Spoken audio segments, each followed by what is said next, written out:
आज की बड़ी अपडेट। बिहार में बीजेपी ने कर दिया एक नया ऐलान। बीजेपी ने खेल दिया एक नया दांव। बीजेपी ने कर दिया दावा, सरकार बनने पर गौ हत्या पर लग जाएगी रोक। बीजेपी ने गोवर्धन पूजा के दिन आरजेडी में कर दी एक भारी टूट। अब जानते हैं खबर विस्तार से। बीजेपी ने गोवर्धन पूजा के दिन किया एक सम्मेलन। बीजेपी ने लगभग 21,000 यादवों को अपनी पार्टी की दिलाई सदस्यता।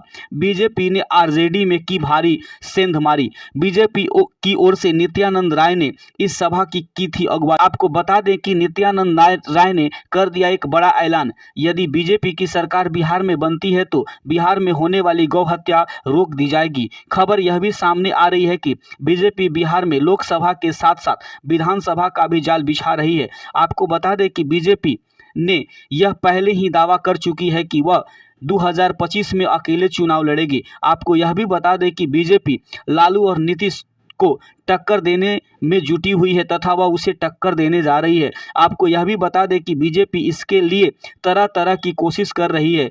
खबर यह भी सामने आ रही है कि इसी बीच केंद्रीय मंत्री नित्यानंद राय ने यह एक ऐलान कर दिया है कि यदि बीजेपी की सरकार बिहार में बनती है तो गौ हत्या पर रोक लगा दी जाएगी। यह बात नित्यानंद राय ने गोवर्धन पूजा के मौके पर आयोजित की गई यादव मिलन समारोह में किया था। खबर यह भी सामने आ रही है कि बीजेपी ने पटना में यदुवंशी मिलन समारोह किया, जिसमें 21,000 यादवों को बीजेपी की सदस्यता दिलाई गई, जिसमें लालू यादव को बड़ा धक्का लगा।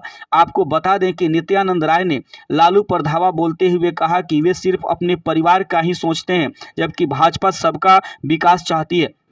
वहीं बीजेपी प्रदेश अध्यक्ष सम्राट चौधरी ने कहा कि यदि बिहार में बीजेपी की सरकार बनती है तो अपराधी या तो नेपाल भाग जाएंगे या गया में उनका पिंडदान हो जाएगा। चौधरी ने इतना तक कह दिया कि बिहार में राम और कृष्ण वंशज मिलकर बीजेपी की सरकार बनाएंगे। इतना ही नहीं, उन्होंने यह भी कहा कि रावण और कंस रूपी सरकार का खात्मा हो जाएगा। आपको बता दें कि चौधरी ने इशारे में बहुत कुछ कह दिया। उन्होंने इशारे में नीतीश और लालू पर भी तंज कसा। उन्होंने लालू और नीतीश की जोड़ी को रावण और कंस की जोड़ी बताया।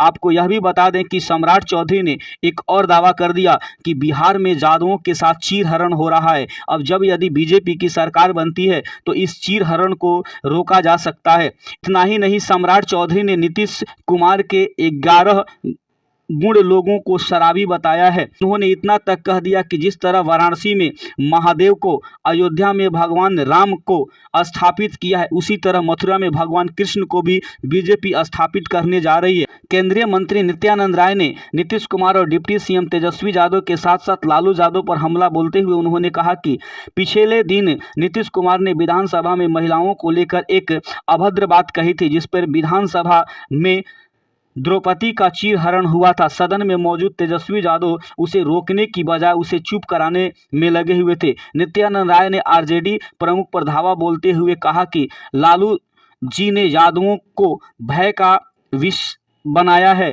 यदुवंशी को सोचना होगा और उसको किसके साथ खड़ा होना होगा या उन पर विचार करना होगा। अब देखना यह होगा कि बीजेपी के इस मुहिम में क्या यादव लोग जो है उस बीजेपी के साथ जाते हैं या अपने लालू यादव के साथ बने रहते हैं। तो आप देखते रहिए मेरे वीडियो को। तब तक के लिए धन्यवाद।